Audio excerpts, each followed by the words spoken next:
और ऑक्सीजन दोनों मिला और मिल करके क्या बनाया, एक नया पदार्थ जल बनाया।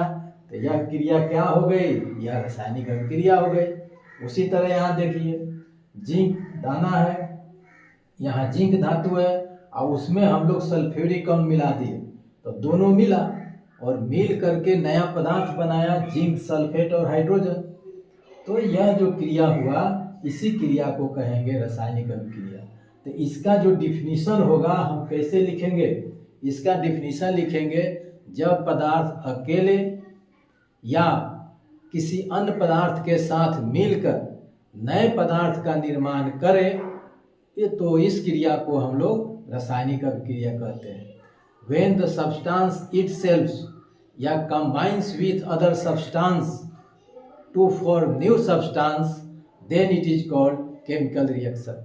केमिकल रिएक्शन कहने का मतलब यही होता है कि पदार्थ स्वयं या किसी दूसरे पदार्थ से मिलकर नए पदार्थ का निर्माण कर लेता है, तो इस क्रिया को हम कहते हैं रासायनिक अभिक्रिया। और जो रासायनिक अभिक्रिया के फलस्वरूप जो नए पदार्थ बनते हैं, इस नए पदार्थ का जो गुण होता है वह बनाने वाले पदार्थ के गुण से भिन्न होता है। जैसे यहाँ बनाने वाला, जल को बनाने वाला हाइड्रोजन है और जल को बनाने वाला ऑक्सीजन है। हाइड्रोजन और ऑक्सीजन मिल करके जल बना रहा है, तो जल एक नया पदार्थ बन रहा है।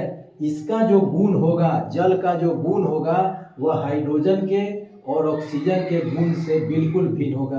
कैसे भिन्न होगा, यहाँ देखिए हाइड्रोजन जो होता है वह दहनशील गैस है, वह जलने वाला गैस है, और ऑक्सीजन जो होता है वह जलने में सपोर्ट करने वाला गैस है। एक जलने वाला और एक जलाने वाला, लेकिन इन दोनों के मिलने से जो बना जल वह क्या है, वह बुझाने वाला है।